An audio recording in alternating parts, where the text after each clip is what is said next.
Nii, aga tervist veel kord. Mina olen Ivan Lavrentjev, Narva Muuseumi teadur. Kell on Tallinnas täpselt 13:00. Usun, et sama kell on ka Tartus ja Narvas. Ning tere tulemast siis Narva Muuseumi Zoomi loengusarja. Teadupärast Eesti riigis kehtivad praegu piirangud, muuseumid on kinni ja Narva Muuseum on seepärast otsustanud alustada enda loengusarjaga ning meie kolleegid räägivad siis põnevatel teemadel, millest nad on eksperdid ning kui te soovite, siis võite siis Narva Muuseumi kodulehel ja sotsiaalmeediakanalitest leida lisainfot teiste loengute kohta. Loodame ka, et niipea kui piirangute aeg otsa saab, leiate teiega Narva ja olete igati alati oodatud Narva Muuseumisse. Nii et niipea kui võimalik, siis tulge külla, tulge Narva. Aga tänase loengu juurde ja tänase teema juurde. Tänane teema on tüüfuse epideemia vastu võitlemine Narvas aastal 1919 kuni 1920 ning loengut peab sõja ajaloolane, ajaloodoktor Igor Kopõitin, kes on mitme teadusmonograafia ja kümnete artiklite autor. Usun, et täpsemalt Igor tutvustab ennast ise ning enne kui alustame paar korralduslikku remarki. Loengu kestuseks on planeeritud üks akadeemiline tund ja pärast on teil võimalik küsimusi esitada. Igor meelsasti vastab teie küsimustele, aga me palume neid küsimusi jooksvalt kirjutada chati. Ehk siis loodan, et kõik on juba osavad Zoomi kasutajad selle koroona aastaga ning kõik oskavad chati kirjutada. Pange oma küsimused sinna.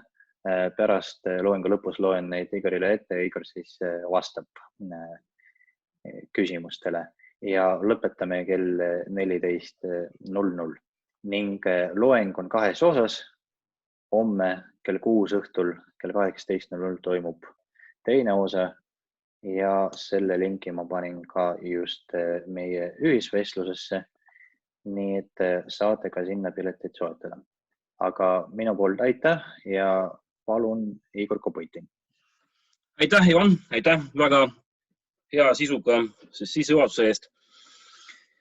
Räägime täna siis tüüfuse epideemia levikust Narvas aastal 1919 kuni 2020. Teemaga olen tegelenud alates möödunud aasta kevadest ja see on ajendatud sellest, et nagu mäletavasti 13. märtsist 2020 Eestis kuuluti välja COVID-19 leviku seoses karantiin ning sellest ajendatuna olen asunud uurima siis tüüfuse epideemia tekkepõhjusi ja levikut Eestis, mis toimus siis vabaduse lõpus ja võitlus tüüfuse epideemia vastu on kestnud teatavasti pärast seda, kui vabadussõda oli juba lõppenud. Siis mõnes mõttes me võime nimetada võitlust tüüfuse vastu kui sõda pärast lõppenud vabadussõda. Nii nagu Ivan juba mainis, et ma pakun teile kaks loengut, mis moodustavad tervikud. 20. märtsil siis täna, siis 13 kuni 14 on tüüfuse epideemia levikust Narvas ja homme 21. kuupäeval kell 18 algusega ma räägin tüüfuse vastu võitlemisest konkreetselt Narvas. 45 minutit loeng, siis akadeemiline tund ja 15 minutit on ette nähtud küsimustele. Esimeses loengus ma käsitlen ainult tüüfuse levikut kuni 1. märtsini 1920 ehk siis tüüfuse vastu võitlemise meetodid. Nendest ma räägin eraldi homme. Nii et kui te esitate küsimused chatis, siis palun pidage meeles, et ärge küsige veel selle tüüfuse epideemia vastu võitlemisest, et seda nagu käsitleme eraldi teemana. Nüüd, tüüfuse epideemia on lahutamatult seotud Vene-Valgete loodearmeega. Täpsemalt siis loodearmee sügisel oktoobris 1919 alustas Petrogradi pealetungioperatsiooni, mille siis eesmärgiks oli vallutada Petrograd. Petrograd kui toona siis revolutsiooni häll, kus puhkes veebruarirevolutsioon, kus toimus oktoobripööre ja võimule tuli siis bolševikud. Nii et kui Vene-Valgetel kodusõjas oleks õnnestunud Petrogradi vallutada, siis suure tõenäosusega oleks punastel tekkinud väga suured raskused oma võimu kehtestamisega siis ülejäänud Venemaa osas. Kuid loodearmee poolt siis planeeritud ja läbi viidud Petrogradi pealetungiooperatsioonis on olnud mitu olulist probleemi, mida nad ei saanud lahendada ja mis kulmineerusid lõppude lõpuks loodearmee lüüa saamisega Petrogradi operatsioonis. Täpsemalt siis ennekõike loodearmee oli liiga väike, ehk siis armee väikse arvulisus. Rindel oli umbes 30 000 meest, et kui nad isegi oleksid vallutanud Petrogradi linna, mis toona oli siis elanike poolest rohkem kui 1 miljoni suurune linn, siis küsimus on selles, et kas ta oleks suutnud seda linna kontrollida. Lisaks sellele Vene-Valgete loodearmeel ei olnud ka piisavalt reserve, et manööverdada ja teostada siis operatsioone Petrogradi rindel. Järgmine siis halb koostöö liitlastega ja liitlastega siis mitmekesine, mitmekihiline probleem.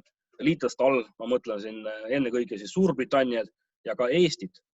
Eesti Vabariik on olnud loodearmee jaoks strateegiline partner ja paraku siis kahe liitlase vahel suhted olid väga pingelised ning võib öelda, et selle tüüfusepideemia ajal need suhted kulmineerusid oma negatiivsuse poolest ja on avaldanud teatud sellist negatiivse siis mõju ka siis epideemia levikule. Järgnevalt siis ka vead planeerimises ja juhtimises. Planeerimis on see, et teatavasti Vene-Valgete juhtkonnas oli suuresti võtta 2 leeri. Üks leer kindraleid toetas pealetungi Petrogradi suunal, Narva-Petrograd, sest peeti Narva-Petrogradi joont kõige lühemad ja arvati, et selline kiire sööst Petrogradi suunal on võimalik ja sellega võib ka lõpetada siis kodusõda.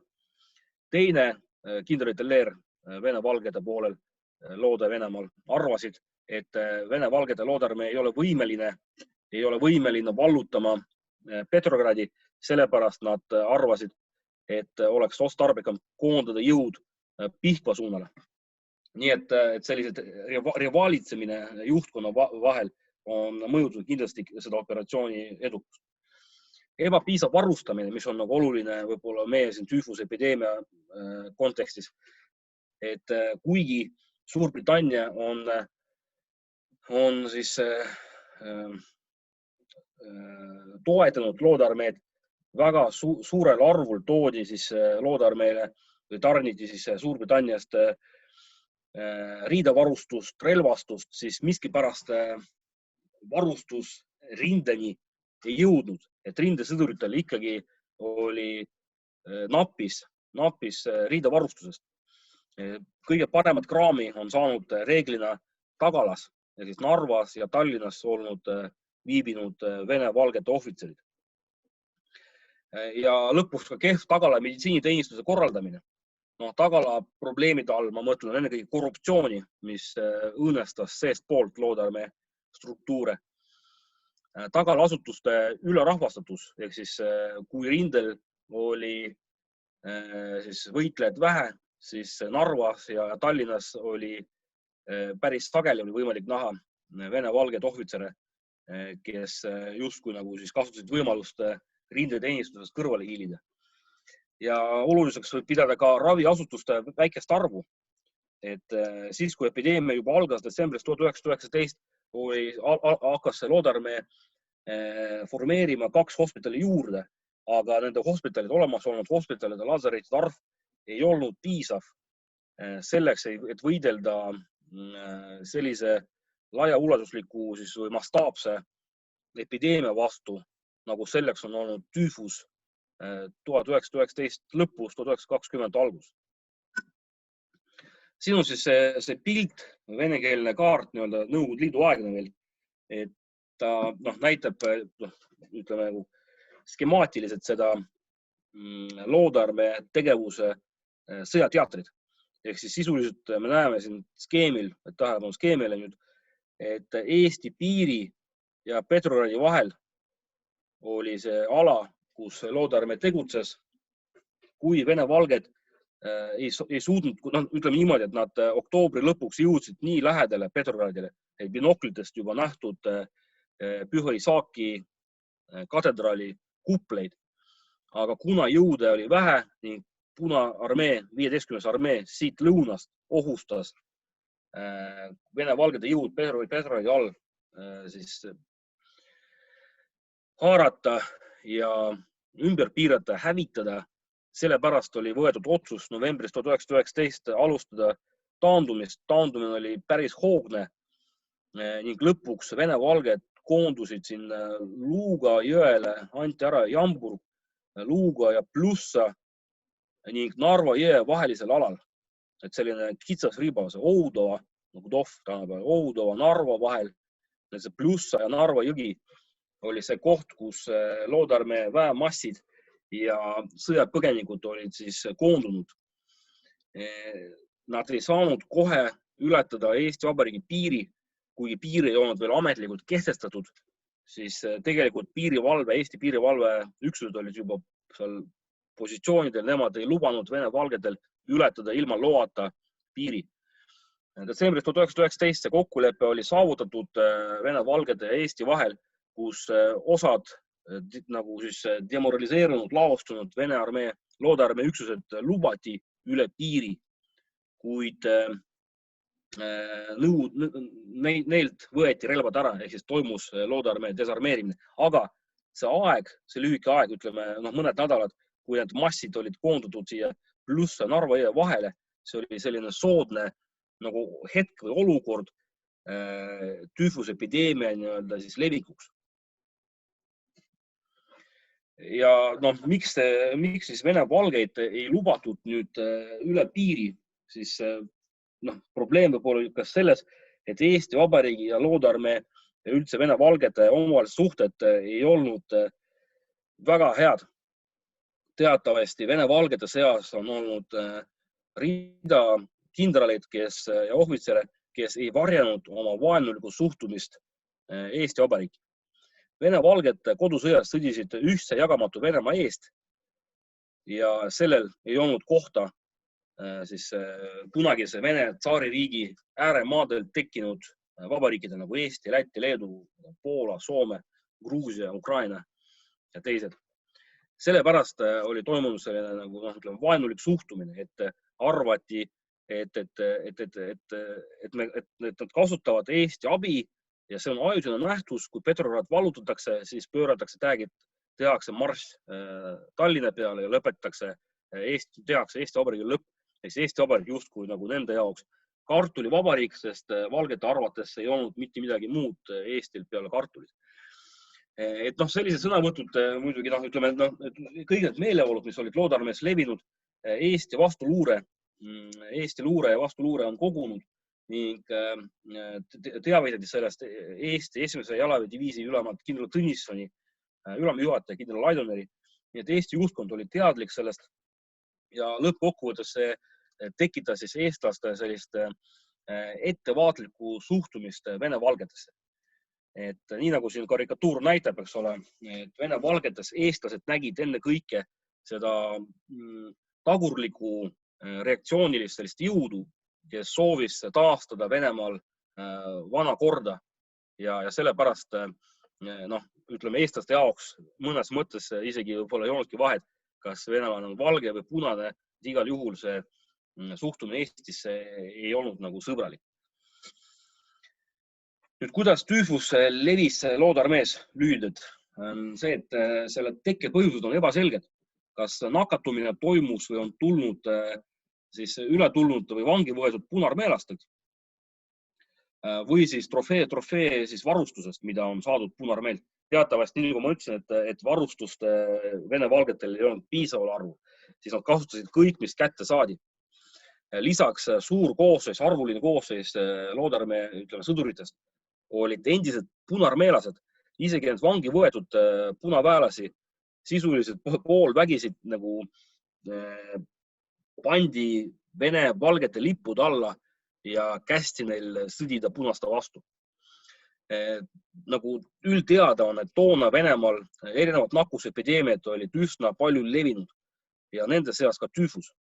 Sellepärast kahtlemata tüüfus tuli siis Nõukogude Venemaalt ja need on juba detailid, et kas siis need punaväelased tõid need või siis trofeevarustus igal juhul, see tuli sealt Venemaalt ja see, et tüüfus levis Vene-valgete Loodarmee sõdurite seas, see on ka tegelikult nagu selge, sest see antisanitaarne olukord, mis valitses Loodarmee üksustes rindel ja lähitagalas, soodustas nakkushaiguste levikut.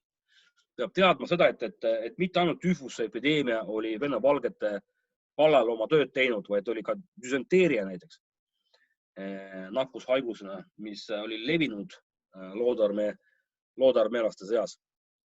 Lisaks sellele Vene-valgete taandumisega Petrohradi alt Narva alla või Narva linna, eks ole, ja siis Virumaa soodesse ja metsadesse Vene-valgetel drastiliselt langes moraal.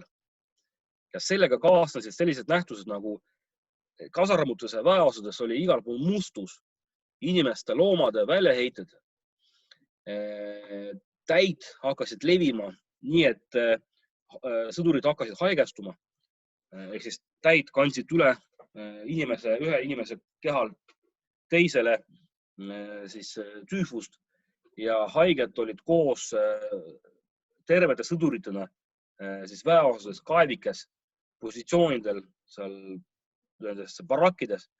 Sellepärast, ja kuna siis need põgenikud ja loodarmeelased olidki siis, nagu ma ütlesin varem, plussa Narva jõe vahelisse alasse koondunud, siis nendes massides oli see täide levik oli eriti soodne.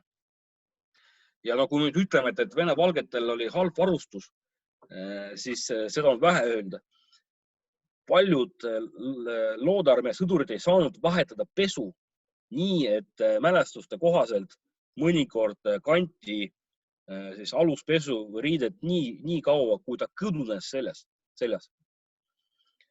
Nälg, pakane, pesemes võimaluste puudus, siis inimmasside kogunemisest Ivangorodis, Narva pluss jõe vahel Virumaal, see kõik nagu soodustas seda, et tüüfuse täid leviksid ja tabaksid võimalikult palju siis nälginud ja laostunud siis inimesi.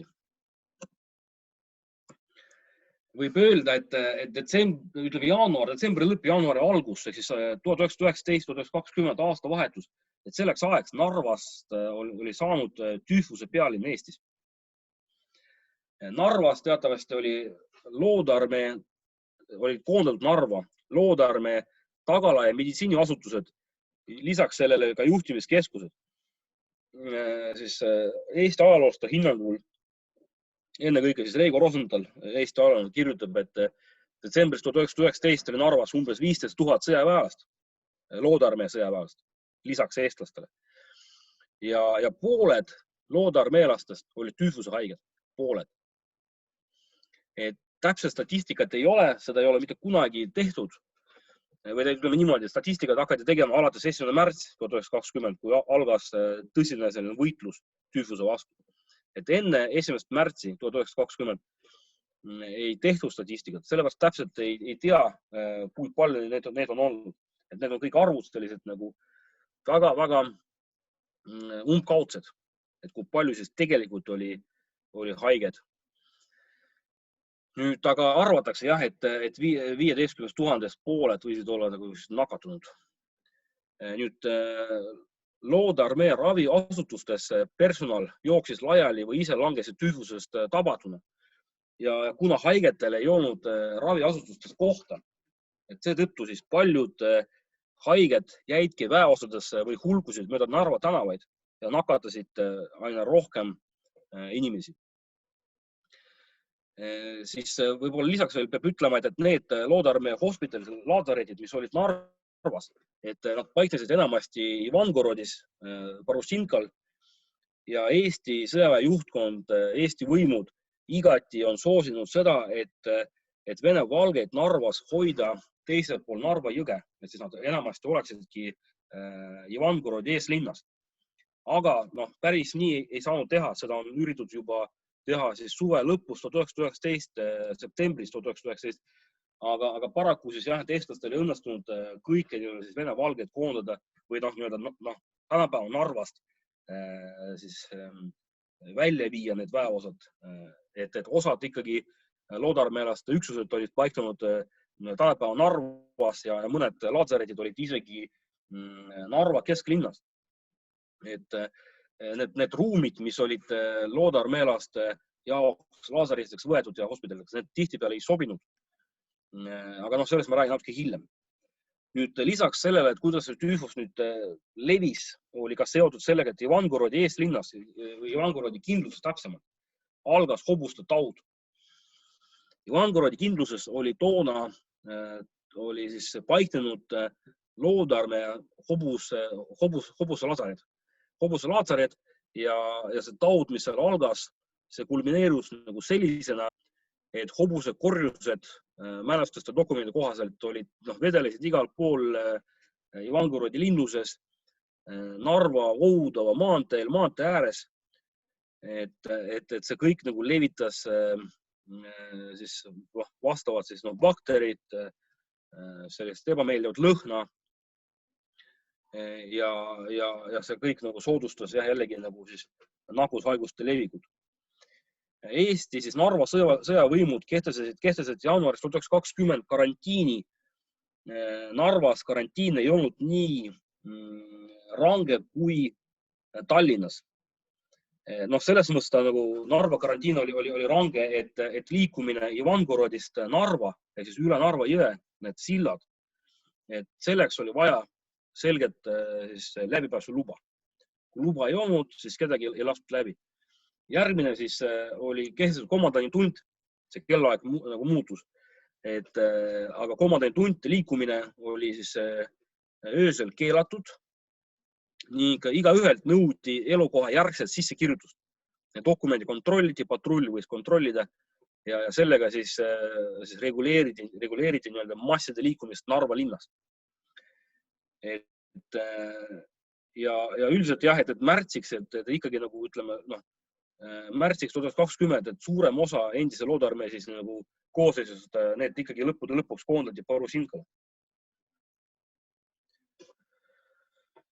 Nüüd, kuidas Loodarmee juhtkond reageeris tüüfusepideemiale ja kuidas nemad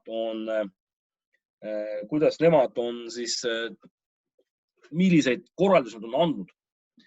Et selleks ajaks, kui tüüfus nüüd hakkas kiiresti levima, siis Loodarmee ülemjuhataja, jalaväe kindral Nikolai Judenitš on sõitnud Narvast ära Tallinnasse ettekäändel, et ta peab seal korda tegema diplomaatilised asjad ja poliitilised asjad.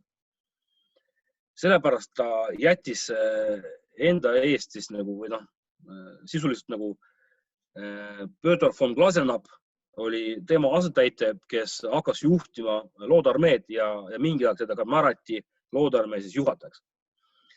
Et kuigi Judenitšil on olnud päris korralik rahakrediit Loodarmee ülalpidamiseks, mida ta on saanud Vene valgete ülemjuhatajalt admiral Koltšakilt, siis selle rahaga on Judenitš üritanud siis ära sõita välismaale.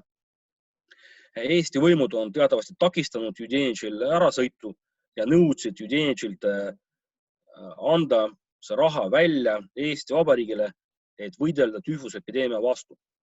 See osaliselt õnnestus, Judenitš jättis mingid rahad Eesti Vabariigile, mis olid mõeldud siis Vene valgete tüüfuse haigete ravimiseks, kuid suured summad olid Judenitši poolt siis viidud, omandatud ja võimaldasid Eugenil elada välismaal võrdlemisi hästi, et ta elas Nizzas, tal oli siis Prantsusmaal oma villa ja ta ei pidanud nagu näiteks töötama. Aga need detailid. Kui nüüd räägime siis sellest, et kuidas siis Glazunov, kes jäi Narva olukorda siis nii-öelda kontrollima ja siis Narva Vene garnisoni ülem kindralmajor Viktor Lebedjev, nad andsid korraldusi oma alluvatele tagada korda ja puhtust loodearmee üksuste paiknemisalades. Ehk siis Vene-Valged ise said aru, tunnistasid, et kasarmudus on kaos, on mustus ja sellega tuleb võidelda. Kindralid ähvardasid koguni välikohtu allaandmisega mittetäitmise eest, ehk siis nende korralduste mittetäitmise eest auastmele peale vaatamad. Ja olid ka käskkirjades olid toodud konkreetselt ka nagu juhused, kuidas siis Ivangorodisse ühes või teises väeosas on olnud probleemid ja mõned ohvitserid olid ka arreteeritud, vahistatud, eks ole. Aga mul ei ole nagu teateid, et kedagi oleks Narvas maha lastud selle eest, et ta ei suutnud siis korda puhtust oma väeosa paiknemisalas pidada. Nüüd tüüfuse hospitalide eest siis jaanuaris 2020 oli määratud loodearmee kindral Kasimir Ježevski. Et erinevalt võib-olla siis Eugenist või mõnest teisest kindralist, et Ježevski tegelikult teadis, oli väga hästi kursis Narvas toimuvaga. Miks ma seda ütlen? Ma ütlen niimoodi, et sellepärast, et osa Vene kindralidest arvasid, et Vene-Valgete loodearmeed on võimalik veel viia teisele Nõukogude vastasele rindele. Ehk siis samal ajal toimusid, oli juba välja kuulutatud vaherahu rindel 3. jaanuaril 2020. Oli aeg, kus Vene-Valged said aru, et sõjategevus Nõukogude Venemaa vastu siis, ütleme, Eestimaa pinnalt ei ole enam võimalik. Sellepärast nad otsisid võimalusi evakueerida isikkoosseis teisele Nõukogude vastasele rindele, aru saamata sellest, et tegelikult nende armee on kaotanud lahinguvõimekuse, et suur osa, võib-olla isegi pooled kogu sellest armeest oli tüüfuse haiget või siis teiste nakkushaigustega tabatud ja sõdurid alamväelased nii-öelda olid alamotiveeritud. Distsipliin langes drastiliselt, ohvitserid enam ei saanud väga oma üksusi juhtida. Ja nüüd see Ježevski oli see ohvitser, kes nagu mõistis olukorra tõsidust ja ühe ringkäigu ajal ta nakatus tüüfusesse ja suri ära. Ta maeti Siivertsi kalmistule, kuna 44. aasta lahingud käisid Siivertsist üle, siis kahjuks minul vähemalt ei ole teada kindral Ježevski siis täpselt matmispaika.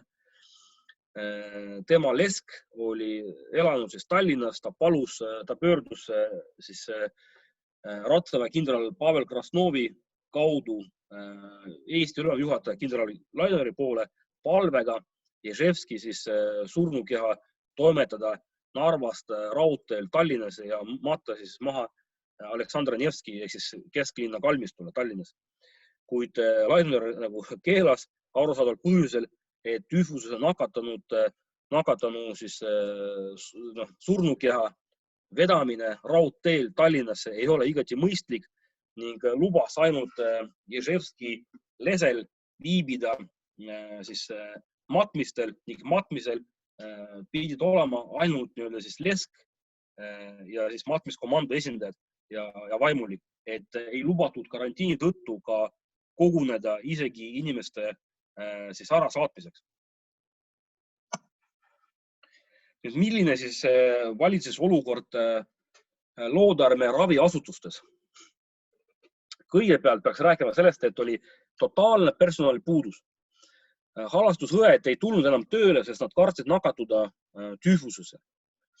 Sanitaarid deserteerusid, et nende jaoks oli palju lihtsam põgeneda punaste poolele või siis üle rinde siis Nõukogude Venemaa, kui nakatuda tüüfusesse surra.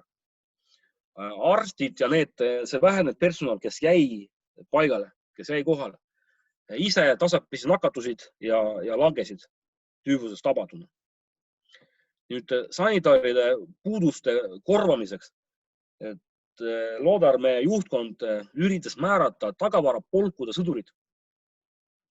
kuid peaasjalt selgus, et kolmandik, et seal ütleme niimoodi, et ühes dokumendis tuuakse konkreetselt ühe polgu, ühe siis tagavara siis polgu näide, kus oli 1/3 sõduritest oli surnud tüüfusest, teine 1/3 põgenesid Venemaale ja viimased olid need, kes matsid maha, tegelesid siis oma surnud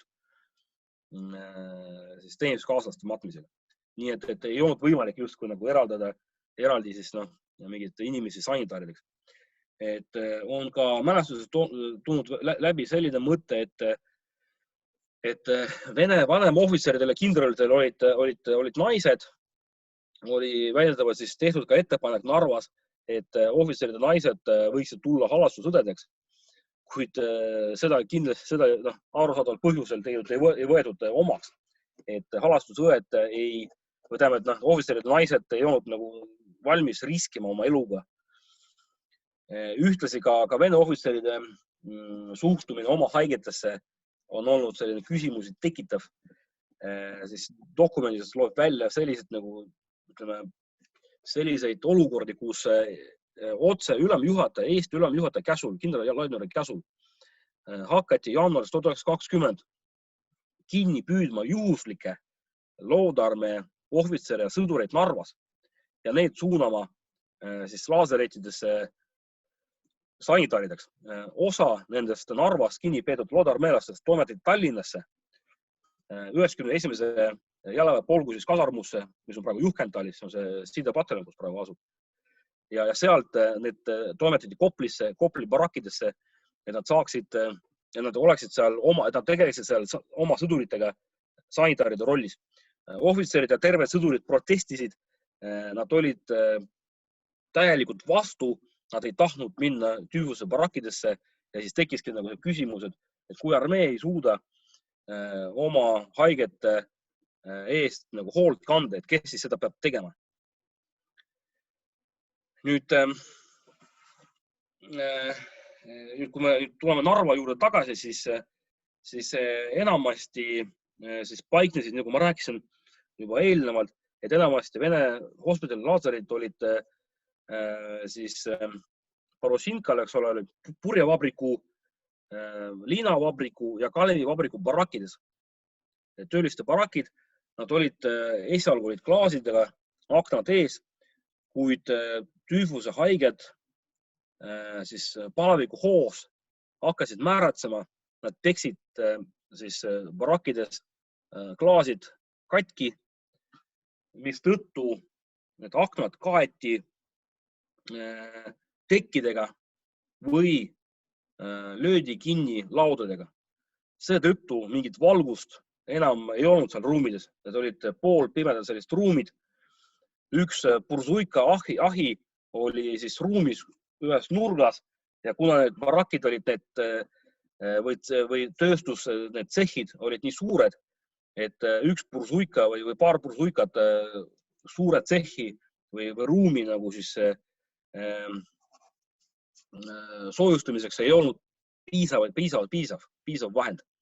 Sellepärast olid ruumid olid külmad, ei olnud voodeid, ehk siis inimesi pandi otse põrandale, mõnikord otse betoonpõrandale. Kui mõni siis haige suri ära, siis mitme päeva jooksul ei leitud võimalust, et surnud sealt välja viia. Et ütleme jaanuar-veebruar 1920, kui oli täielik kollaps loodarmee siis hospitalis ja üldse see loodarmee üksustega.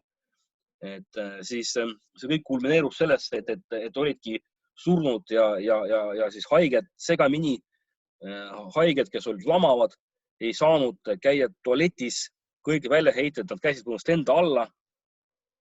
Et personali ei olnud süüa, ei olnud juua, ei olnud morsi.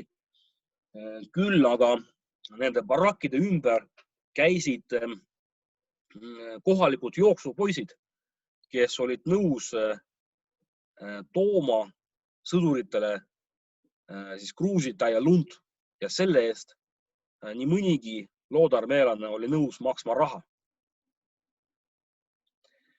Ja mitmes mälestusest tuleb välja ka selline pilt, et täidest kubisenud sõdurisinelid looklesid mööda põrandat, et see oli mingisugune õuduse pilt, kus miljardid täisid olid valitsenud olukorda. Et inimene enam ei valitsenud olukorda. Täid olid need, kes olid selle olukorra siis kuningad. Parasiidid.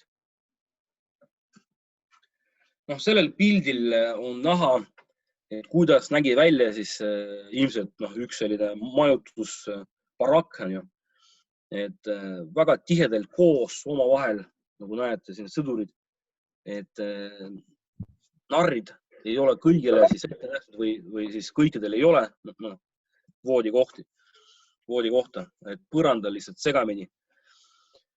Et on olnud sõdureid, kellel ei suudetud või ei olnud nagu pesu vahetatud alates oktoobrist 1919, siis kui nad läksid Petrogradi operatsioonile. Siis oktoober, november, detsember, jaanuar 2020, veebruar, põhimõtteliselt nagu pool aastat inimesed ei saanud nagu pesu vahetada. Ja kui pesemes võimalus ei olnud, et võib ette kujutada, milline õudus võis nagu seal olla. Eesti sõjajuhtkonna arvates kindral Reek Tõnisson enne kõike, et nende arvates Loodaarmee hukkus oma mustuse kütkes, oma mustuse sees. Lühidalt räägin ka matmistest. Tüüfusest surnud Loodaarmee sõjaväelastele siis oli eestlaste poolt määratud Siivertsi garnisoni kalmistu, sellepärast, et see oligi siis 92. Pečora polgu siis koht, kuhu siis maetigi juba tsaari ajal need haigeid. Ja selleks, ja see oli nagu huvitav, miks? Huvitav sellepärast, et Ivangorodi eeslinnast ja Borusinkal, kus olid need Vene hospitali laazaridid, et sealt viidi, seal koormati veoautod ja küüdihobused siis surnukehadega ja need veeti läbi linna, läbi kesklinna, läbi Narva kesklinna, siis Siivertsile. Et see on nagu üsna huvitav, et üks Vene Narva ajakirjanik Ratsevitš kirjeldab seda, et kuidas tema elas Sepa tänaval, Sepa tänaval toona ja nägi igapäevaselt oma aknast, kuidas siis Loodaarmee siis selle märgiga märgistatud veoautod kihutasid mööda Sepa tänavat Siivertsile ja koormatud siis laipadega, surnukehadega, mis oli siis ära kivistunud ja presendiga siis kaetud. Nii et see oli samamoodi nagu õudne vaatepilt linnaelanikele. Ja kuna siis linnas oli ka karantiin, ei lubatud siis nii-öelda koguneda ja Virumaal näiteks kogunemised olid keelatud ka rahatrahvidega, eks ole. Et see oli nagu põhimõtteliselt jah, et inimesed samamoodi, nii nagu ka praegu COVID-i ajal olid enamasti kodurežiimil. Kui keegi koputas uksele, siis ust olid tavaliselt nagu lahti tehtud. Nii et need hulkuvad Vene valged, kes siis juba oma üksustest, kes ei mahtunud hospitalitesse ja üksuse ära kaotanud või see üksus nii-öelda oli siis laiali saadetud, siis nad lihtsalt nagu kukkusidki sinna teel Siivertsisse pikali sinna kraavidesse ja surid seal ära. Ja siis lõppkokkuvõttes pärast vaatame pildi, kus on näha siis nende laipade surnukehade põhimõtteliselt hunnikud, ma ei tea, viirnad hunnikud, kus teel Siivertsisse olid siis Vene valged vedelenud. Ja kuna Vene valgete jaoks ka see, ütleme, operatsioon, et kus pidi viima surnukehad Ivangorodist siis Narva Siivertsile, et see ei olnud nagu kõige nagu mugavam ja kiirem skeem, siis nad eirasid eestlaste korraldusi ja matsid oma surnud Ivangorodi linnuses, Ivangorodi siis Znamenska kiriku siis surnu ajal. Ja kuigi see oli ette nähtud sõjapõgenike ja tsiviilinimeste nagu matmiseks, aga maeti ka sõjaväelasi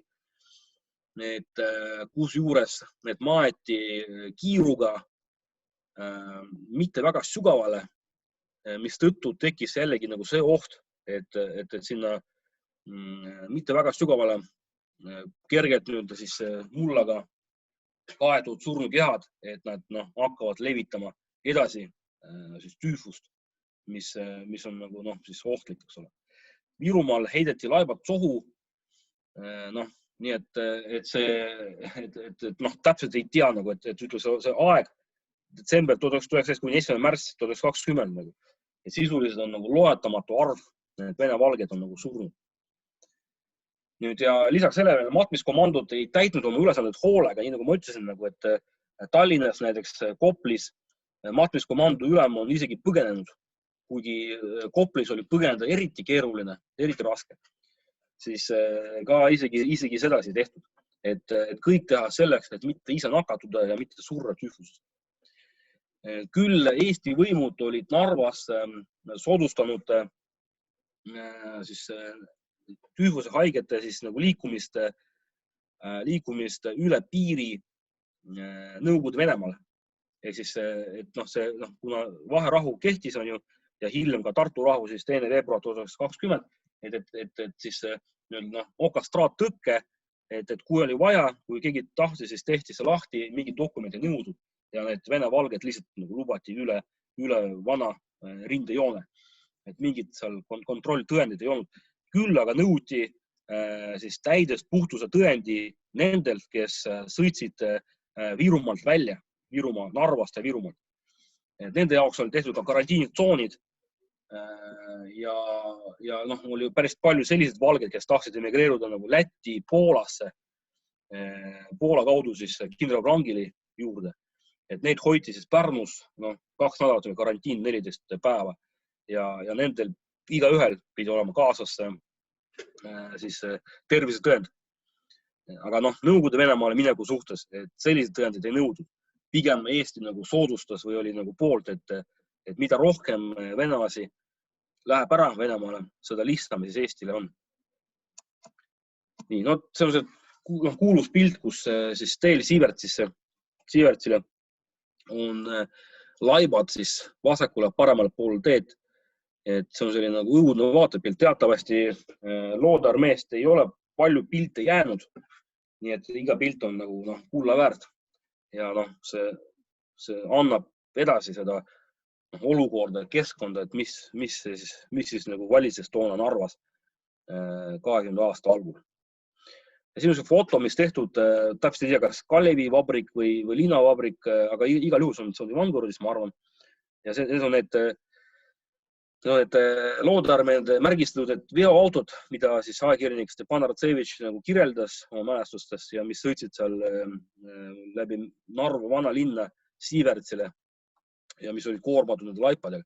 Ja siin on seal taga on need köögid, kus tehti haigetele süüa. Ma arvan, et see foto on tehtud pigem juba võib-olla siis märts 1920, siin sula ka on ju, et siis juba tegelikult Vene haigete olukord, nende toitlustamine on oluliselt paranenud, et millest me räägime nüüd homme. Ja see on see pilt, kus juba siin köögiteks. Ma toon näiteks, et 5. Vene hospitalis oleks 19 välikööki, mis tegid ööpäeva ringselt süüa.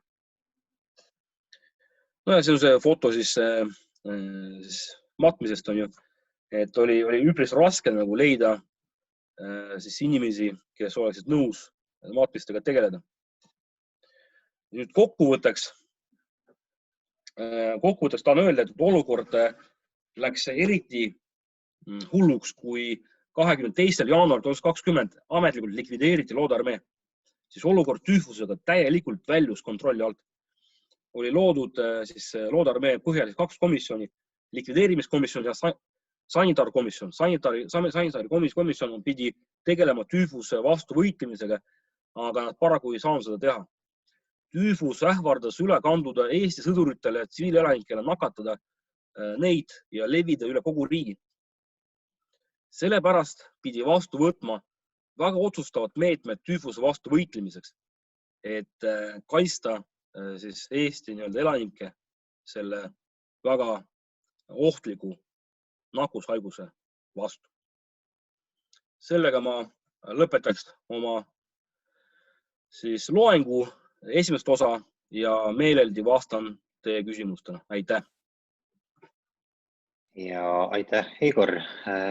Kaitseväelasliku täpsusega lõpetasid nagu lubatud 3/4. 2 küsimust, üks on formuleeritud väga lühidalt ja lakooniliselt, teine pikemalt, aga mõlemad puudutavad siis Hispaania gripi, mis teadupärast toona valitses, mille epideemia valitses peaaegu terves maailmas, et kas see kuidagi mõjutas. Üks küsijatest viitab sellele, et teadaolevalt on see mõjutanud Eestit suhteliselt vähe, aga kas sa oled ikkagi mingeid muid allikaid leidnud, mis tõestaks ikkagi, et Hispaania gripi mõju oli märgatav? Jah, et teatavasti Eestis professionaalselt tegeleb meditsiiniajalooga Ken Kalling, meie hea kolleeg Tartu Ülikoolist. Aga need dokumendid, mida ma olen vaadanud konkreetselt selle tüüfusepideemiaga seoses, ma leidsin, et on olnud küll näiteks düsenteeria levinud, mitte nii palju kui tüüfus. Ja oli küll gripist juttu, aga nüüd milline gripp? Seda nüüd väga raske öelda, sest toona ilmselt võib-olla Eestis ei nimetatud grippi Hispaania gripiks. Et see ilmselt on tulnud hiljem. Küll seda nimelt kui influenza. Et influenza oli küll levinud, aga mitte nii palju kui tüüfus. Tüüfus ikkagi on olnud see primaarne oht ja kõige suurem. Ja Hispaania gripi koha peal lisaks seda, et teatavasti on seotud Ameerika sõjakontingendi saabumisega Euroopasse ja siis nende inimeste sõdurimasside liikumisega Euroopas pärast värskelt lõppenud esimest maailmasõda ja ta puudutas enne kõike läänerinnad. Et Venemaad, kodusõtta langenud Venemaad ka, aga mitte nii suurel määral kui siis läänerindel viibinud sõjaväe masse või sõdurite masse. Ma loodan, et ma andsin sellele küsimusele mitte ammendav küll vastuse, aga aru saadav. Ja meie kalleid kuulajad palume siis ka olla lakoonilised oma küsimustes, et teadmist on ikkagi populaarteadusliku loenguga. Siis oskab lektor paremini vastata. Kui palju inimesi suri tüüfusesse ja kas sõjaväelaste kõrval tead ka tsiviilkodanike Narva linlaste statistikat? Nii, nüüd kui palju kokku on surnud, nüüd on siin erinevad andmed. Räägitakse keskelt läbi 8 kuni 15 000 või 7-8 kuni 15 000. Erinevad autorid, Juri Maltsev, Karsten Brüggemann, et need, kes on Rego Rosenthal on ju.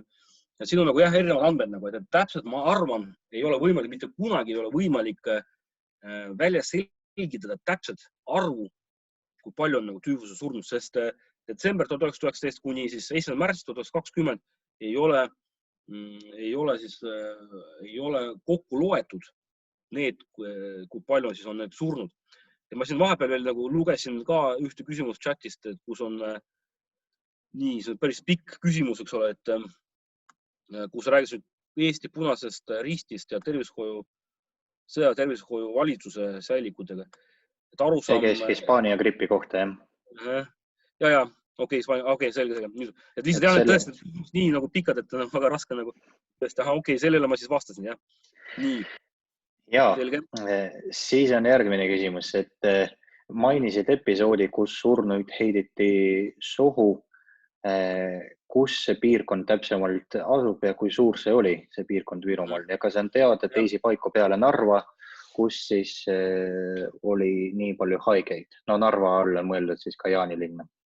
Ja, just, et me võime siis tinglikult öelda, et tüüfuse kolded oli 3 Eestis. Narva linn, siis tänapäeva Ida-Virumaa ja Kopli asum.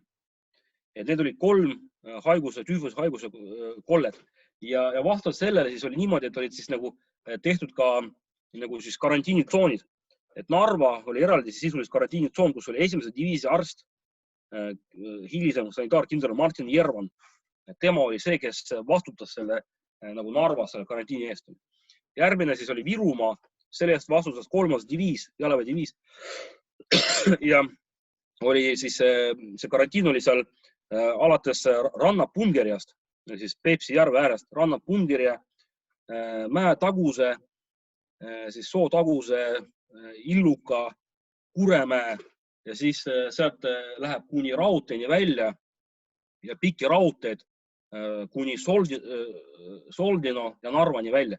Ehk siis see, ütleme, see raudteest, Narva, Tallinna raudteest lõuna poole, see Ida-Viru nagu siis osa oli kõik karantiinitsoon.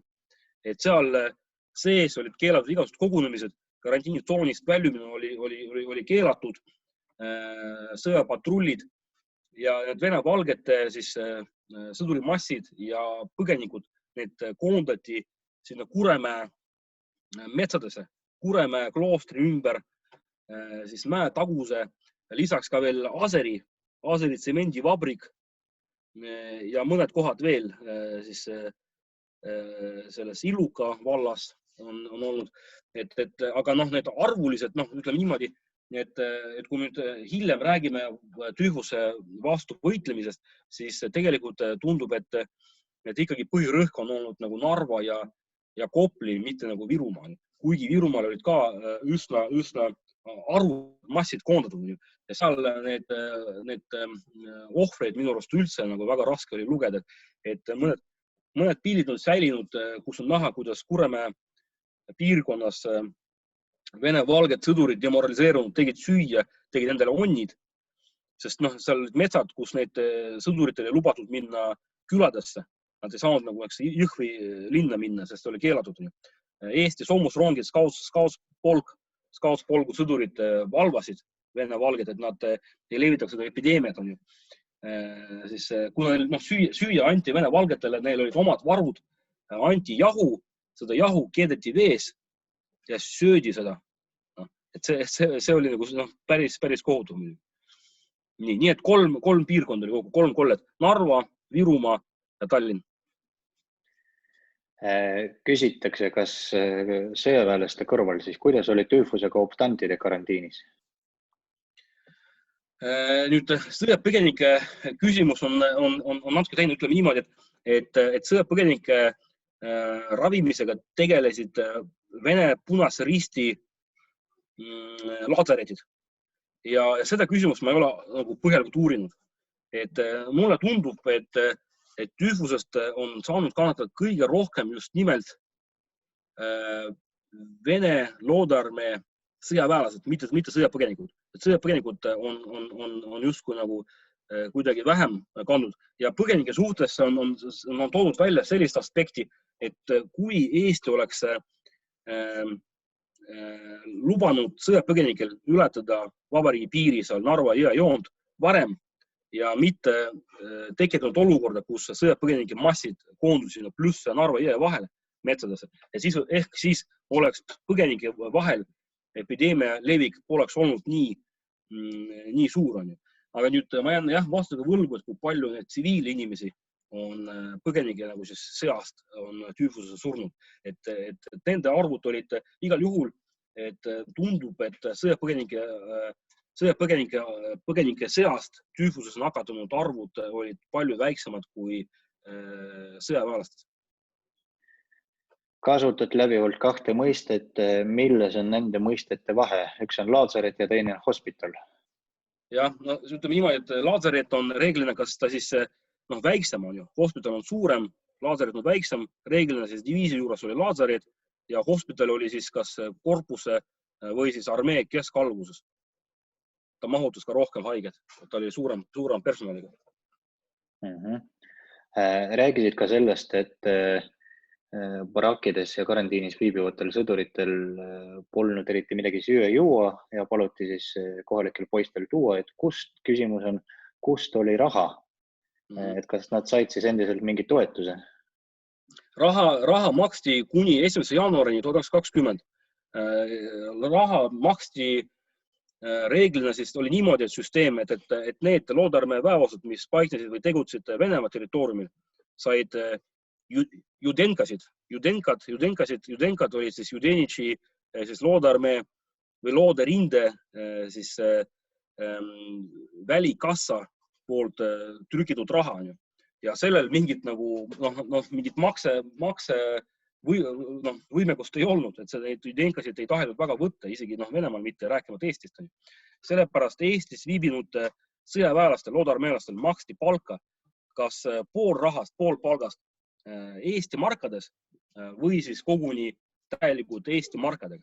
Kuid alates 1. jaanuarist tekkisid probleemid, kus mitmed Loodarmäe väeosad enam palka ei saanud. Ja ütleme niimoodi, et ütleme alates 1. jaanuar kuni siis suveni välja, et sõdurid olidki, osad sõdurid, mitte kõik, aga osad olid jäetud täiesti ilma igasuguse ressursita, mida on toodud välja ka siis 970 siis Eesti Riigi Rahvusarhiivi fondist välja. Aga osad ikkagi said nii, et mõnel raha oli tõesti kaasas, aga lihtsalt see raha ei olnud nii väga väärtuslik. Järgmine küsimus. Kas Judenitši põgenemine koos Loodarmäe rahaga on ajalooline fakt või pigem oletus? See on fakt.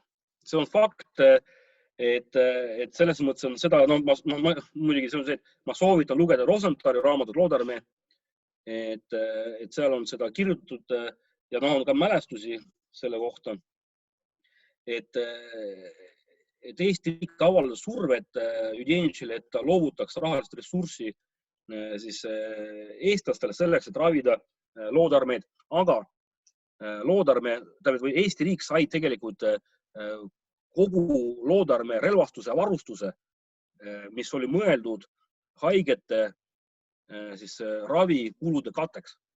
Nii et võib öelda, lisaks veel Eesti sai abi veel Ameerika Ühendriikide Punaselt Ristilt, mis oli märkimisväärne abi. Nii et ma arvan, et Eesti kahjumisse ei jäänud tegelikult. Nii, kuna aega on meil hästi vähe, siis kas keegi tahab veel midagi lühikest, hästi lühidalt küsida? Kui ei taha, siis senikaua küsin mina. Millele keskendub sinu homne loengu osa ja sa täna mainisid mitu korda Rosenthali, et kas on veel mingit lektüüri, mida sa soovitaksid meie kuulajatele sel teemal?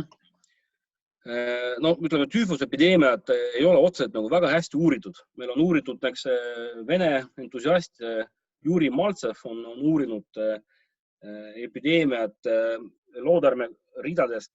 Selle kohta on ilmunud mõned käsitlused, aga need on raskesti kättesaadavad. Et Rosenthal on uurinud Loodarmäed üleüldse. Et tüüfusest ta räägib seal ainult selle üldise sõjategevuse kirjelduse kontekstis. Et see on see teema.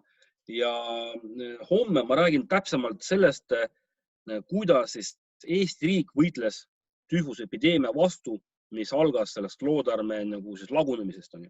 Et millised meetmeid Eesti armee võttis kasutusele ja et nad osutusid nii efektiivseks ja et tüüfusepideemiast saadi jagu. Nii, väga hea. Aga siis viimane küsimus. Tänaseks, kas Loodarmäe sõdurid saaksid pärast armee desarmeerimist kuidagi Narvast lahkuda? Mis neid takistas, miks nad surid Narvas? Miks nii paljud sõdurid surid Narvas? Ütleme niimoodi, et lahkuda, et ikkagi tegemist oli sõjaväelastega. Neil oli mingisugune ikkagi kohustus, aga ikkagi need, kes tahtsid lahkuda, nad ikkagi said ka lahkuda enamasti Nõukogude Venemaale. Väga paljud Loodarmäe sõdurid, neil on tekkinud koduigatsus, hirm nakatuda tüüfusesse.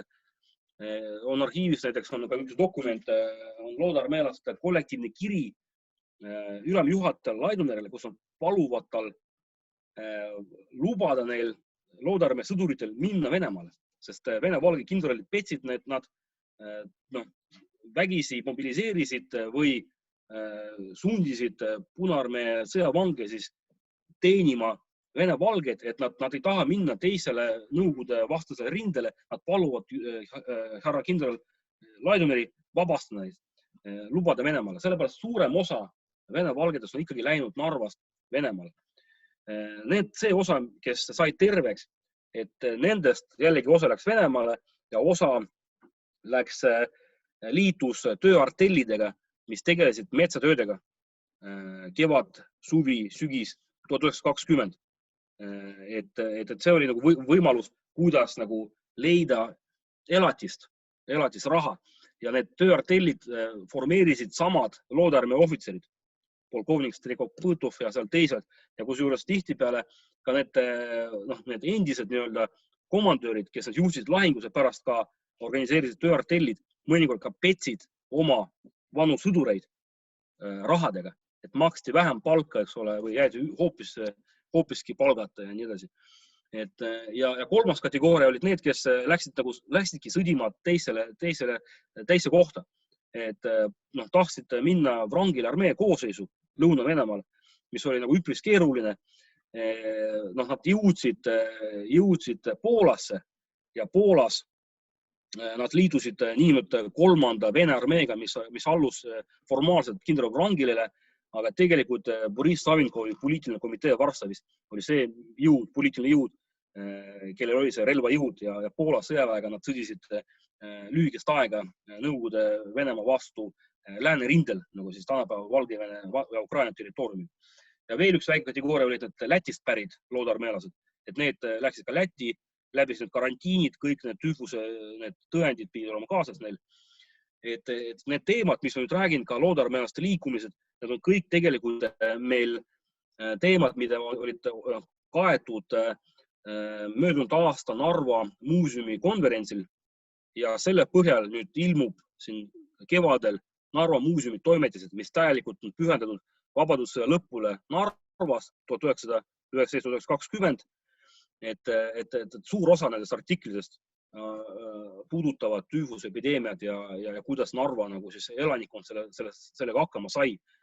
Ka need osad ettekanded, mida on lektooriumis siin nagu ka pakutud, näiteks Galina Smirnova ettekanne heategevusest on samamoodi põhineb meie muuseumi siis uuringutel ja see nüüd varsti peaks nüüd trükis ilmuma nii eesti kui ka vene keeles Narva toimetiste siis raames. Ja.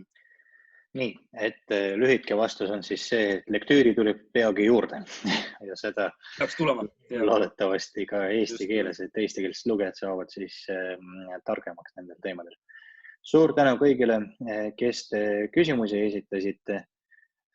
Suur tänu Igorile selle looingu eest. Loodame, et kohtume teiega juba homme kell 18 looingu teises osas.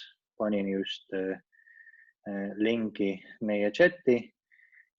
Seniks aga aitäh kuulamast, aitäh tähelepanu eest ja aitäh toetamast Narva muuseumit sel raskel ajal.